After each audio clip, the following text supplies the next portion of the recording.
ಎಲ್ರಿಗೂ ನಮಸ್ಕಾರ. HLO app trouble shooting ಬಗ್ಗೆ ತಿಳಿಸಿಕೊಡುವ ಈ ವಿಶೇಷ ವಿವರಣೆಗೆ ಸ್ವಾಗತ. ಇದು ಕೇವಲ ಒಂದು ಗೈಡ್ಲೈನ್ ಅಲ್ಲ, ಇದು ನಮ್ಮೆಲ್ಲ QRT ಲೆವೆಲ್ 1 ಅಧಿಕಾರಿಗಳು ಪಾಲಿಸಲೇಬೇಕಾದ ಒಂದು ಕಡ್ಡಾಯ ಪ್ರೋಟೋಕಾಲ್. ಇದರ ಮುಖ್ಯ ಉದ್ದೇಶ ಏನಂದ್ರೆ ಸಮಸ್ಯೆಗಳನ್ನು ಪರಿಹರಿಸೋ ಶಕ್ತಿಯನ್ನು ನೇರವಾಗಿ ನಮ್ಮ ಕೈಗೆ ಕೊಡೋದು. ಸಾಮಾನ್ಯವಾಗಿ ಏನಾಗುತ್ತೆ, HLO ಆಪ್ನಲ್ಲಿ ಏನಾದರೂ ಸಮಸ್ಯೆ ಬಂದ್ರೆ ಅದನ್ನ ನೇರವಾಗಿ ಲೆವೆಲ್ 2 ಟೀಮ್ಗೆ ಕಳಿಸ್ತೀವಿ ಅಲ್ವಾ? ಆದರೆ ಆ ಅಭ್ಯಾಸ ಈಗ ಬದಲಾಗಬೇಕು. ಇನ್ಮುಂದೆ ಸಮಸ್ಯೆಗಳನ್ನು ನಿಭಾಯಿಸಕ್ಕೆ ಒಂದು ಹೊಸ ಕಡ್ಡಾಯವಾದ ದಾರಿ ಇದೆ. ಬನ್ನಿ ಅದೇನು ಅಂತ ನೋಡೋಣ. ಯಾವುದೇ ಸಮಸ್ಯೆಯನ್ನ ಮೇಲ್ಮಟ್ಟಕ್ಕೆ ಕಳಿಸೋ ಮೊದಲು ಪ್ರತಿಯೊಬ್ಬ ಲೆವೆಲ್ 1 ಅಧಿಕಾರಿಯೂ ಕೆಲವೊಂದು ಚೆಕ್ಗಳನ್ನು ಪೂರ್ಣಗೊಳಿಸೋದು ಈಗ ಕಡ್ಡಾಯ. ಇದರ ಉದ್ದೇಶ ಏನು ಗೊತ್ತಾ? ನಾವು ಕೇವಲ ಸಮಸ್ಯೆಗಳನ್ನು ಫಾರ್ವರ್ಡ್ ಮಾಡೋರಾಗದೆ ಅದಕ್ಕೆ ಪರಿಹಾರ ಕಂಡುಹಿಡಿಯೋರಾಗಬೇಕು. ಸರಿ, ಮೊದಲನೇ ವಿಭಾಗಕ್ಕೆ ಬರೋಣ. ಮೂಲಭೂತ ಪರಿಶೀಲನೆಗಳು. ಇದನ್ನ ನಮ್ಮ ಮೊದಲ ರಕ್ಷಣಾ ವ್ಯೂಹ ಅಂತಾನೆ ಹೇಳ್ಬೋದು. ಯಾಕಂದ್ರೆ ಇವು ತುಂಬಾನೇ ಬೇಸಿಕ್ ಆದ್ರೂ ಬಹಳ ಮುಖ್ಯವಾದ ಚೆಕ್ಗಳು. ಅದೆಷ್ಟೋ ಸಮಸ್ಯೆಗಳು ಇಲ್ಲಿಯೇ ಇದೇ ಹಂತದಲ್ಲಿ ಬಗೆಹರಿದು ಹೋಗ್ತವೆ. ಇಲ್ಲಿ ನೋಡಿ, 5 ಸಿಂಪಲ್ ಆದ್ರೆ ತುಂಬಾನೇ ಪವರ್ಫುಲ್ ಸ್ಟೆಪ್ಸ್ ಇವೆ. ಇವೇ ಸಮಸ್ಯೆಗೆ ಅತಿ ವೇಗವಾದ ಪರಿಹಾರಗಳು. ಮೊದಲು ಮೊಬೈಲ್ ಮತ್ತು ಆಪ್ ಅನ್ನ ರೀಸ್ಟಾರ್ಟ್ ಮಾಡೋದು, ಆಮೇಲೆ ಬ್ಯಾಕ್ಗ್ರೌಂಡಲ್ಲಿ ಓಡ್ತಿರೋ ಬೇರೆಲ್ಲ ಆಪ್ಗಳನ್ನ ಕ್ಲೋಸ್ ಮಾಡೋದು. ಹೀಗೆ ಇಲ್ಲಿರೋ ಪ್ರತಿಯೊಂದು ಹಂತವೂ ಕೂಡ ಬಹಳ ಮುಖ್ಯ.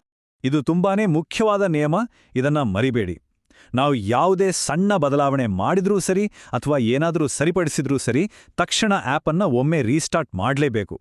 ಆಗ ಮಾತ್ರ ನಾವು ಮಾಡಿದ ಚೇಂಜಸ್ ಸರಿಯಾಗಿ ಅಪ್ಲೈ ಆಗೋದು. ಓಕೆ, ಮುಂದಿನ ವಿಭಾಗ ಸಾಮಾನ್ಯವಾಗಿ ಬರೋ ಎರರ್ ಮೆಸೇಜ್ಗಳನ್ನು ಹೇಗೆ ಸರಿ ಮಾಡೋದು ಅಂತ ನೋಡೋಣ. ಅಂದ್ರೆ ನಿರ್ದಿಷ್ಟ ಸಮಸ್ಯೆಗಳಿಗೆ ನಿರ್ದಿಷ್ಟವಾದ ಪರಿಹಾರಗಳು. ಈ ಟೇಬಲ್ ಅನ್ನೊಮ್ಮೆ ನೋಡಿ. ಇದೊಂದು ರೀತಿ ಕ್ವಿಕ್ ರೆಫರೆನ್ಸ್ ಗೈಡ್. ಎಡಗಡೆ ಪ್ರಾಬ್ಲಮ್, ಬಲಗಡೆ ಸೊಲ್ಯೂಷನ್.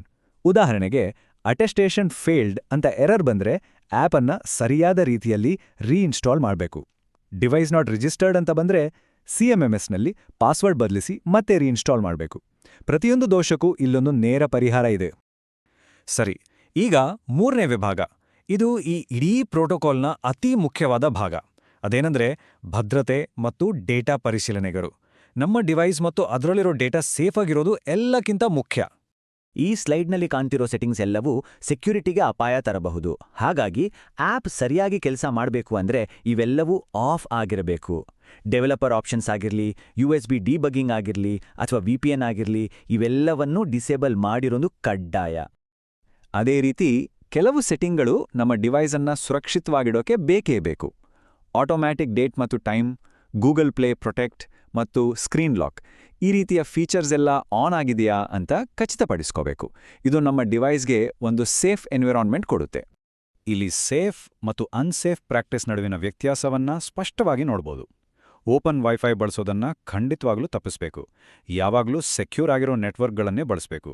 ಹಾಗೇನೇ ಡಿವೈಸ್ಗೆ ಒಂದು ಸ್ಟ್ರಾಂಗ್ ಪಾಸ್ವರ್ಡ್ ಇರೋದು ಕೂಡ ಅಷ್ಟೇ ಮುಖ್ಯ. ಇದೊಂದು ಗೋಲ್ಡನ್ ರೂಲ್. ಆಪ್ ಅನ್ನ ರೀಇನ್ಸ್ಟಾಲ್ ಮಾಡೋ ಥರ ಯಾವುದೇ ದೊಡ್ಡ ಸ್ಟೆಪ್ ತಗೊಳ್ಳೋ ಮುಂಚೆ ಎಲ್ಲ ಡೇಟಾ ಸಿಂಕ್ ಆಗಿದೆಯಾ, ಅಪ್ಲೋಡ್ ಆಗಿದೆಯಾ ಅಂತ ಚೆಕ್ ಮಾಡಲೇಬೇಕು. ಯಾವುದೇ ಕಾರಣಕ್ಕೂ ಡೇಟಾ ಕಳೆದು ಹೋಗಬಾರ್ದು. ಈಗ ಮೂಲ ದಾಖಲೆಯಿಂದ ಬಂದಿರೋ ಈ ನೇರ ಆದೇಶವನ್ನ ಗಮನವಿಟ್ಟು ಕೇಳಿಸ್ಕೊಡಿ. ಮೇಲೆ ಹೇಳಿದ ಎಲ್ಲಾ ಪರಿಶೀಲನೆಗಳನ್ನ ಪೂರ್ಣಗೊಳಿಸದೆ QRT ಲೆವೆಲ್ 2ಗೆ ಸಮಸ್ಯೆಯನ್ನ ಕಳಿಸಬೇಡಿ. ಇದು ಎಷ್ಟು ಗಂಭೀರವಾದ ವಿಷಯ ಅಂತ ಇದರಿಂದನೇ ಗೊತ್ತಾಗುತ್ತಲ್ವಾ? ಈಗ ನಾವು ಕೊನೆಯ ವಿಭಾಗಕ್ಕೆ ಬಂದಿದ್ದೀವಿ, ಅಂತಿಮ ಹಂತ. ಇಲ್ಲಿ ನಾವು ಒಂದು ಸಮಸ್ಯೆಯನ್ನ ಯಾವಾಗ ಮತ್ತು ಹೇಗೆ ಮೇಲ್ಮಟ್ಟಕ್ಕೆ ಅಂದ್ರೆ ಲೆವೆಲ್ 2ಗೆ ಕಳಿಸಬೇಕು ಅಂತ ತಿಳಿಯೋಣ. ನೆನಪಿಡಿ, ಇದು ನಮ್ಮ ಲಾಸ್ಟ್ ಆಪ್ಷನ್ ಆಗಿರಬೇಕು. ಒಂದು ವೇಳೆ ಎಲ್ಲ ಪ್ರಯತ್ನಗಳ ನಂತರವೂ ಸಮಸ್ಯೆ ಬಗೆಹರಲಿಲ್ಲ ಅಂದ್ರೆ ಅದನ್ನ ಲೆವೆಲ್ 2ಗೆ ಕಳಿಸ್ಬೇಕಾಗತ್ತೆ. ಆಗ ಈ ಪ್ರೊಸೀಜರ್ ಫಾಲೋ ಮಾಡಬೇಕು. ಮೊದಲು ನಾವು ಇದುವರೆಗೂ ನೋಡಿದ ಎಲ್ಲಾ ಚೆಕ್ಗಳನ್ನ ಮಾಡಿದೀವಿ ಅಂತ ಕನ್ಫರ್ಮ್ ಮಾಡ್ಕೋಬೇಕು. ಆಮೇಲೆ ಕೊಟ್ಟಿರೋ ಡಯಾಗ್ನೋಸ್ಟಿಕ್ ಆಪ್ ಇನ್ಸ್ಟಾಲ್ ಮಾಡಿ ಅದರ ಸಂಪೂರ್ಣ ವರದಿಯನ್ನ ಲೆವೆಲ್ 2 ಟೀಮ್ ಜೊತೆ ಶೇರ್ ಮಾಡಬೇಕು. ಆಗ ಅವರಿಗೆ ಸಹಾಯ ಮಾಡಕ್ಕೆ ಸುಲಭವಾಗುತ್ತೆ. ಕೊನೆಯದಾಗಿ ಈ ಒಂದು ಪ್ರಶ್ನೆಯ ಬಗ್ಗೆ ಯೋಚಿಸೋಣ. ನಮ್ಮ ತಂಡ ನಾವು ಸಮಸ್ಯೆಗಳನ್ನ ಬಗೆಹರಿಸ್ತಿದೀವಾ ಅಥವಾ ಸುಮ್ಮನೆ ಬಂದಿದ್ದನ್ನ ಮುಂದೆ ಕಳಿಸ್ತಿದೀವಾ? ಈ ಇಡೀ ಪ್ರೋಟೋಕಾಲ್ನ ಗುರಿ ಒಂದೇ, ನಮ್ಮನ್ನ ಕೇವಲ ಪೋಸ್ಟ್ಮನ್ಗಳಾಗಿಸದೆ ನಿಜವಾದ ಪ್ರಾಬ್ಲಮ್ ಸಾಲ್ವರ್ಗಳನ್ನಾಗಿ ಮಾಡೋದು.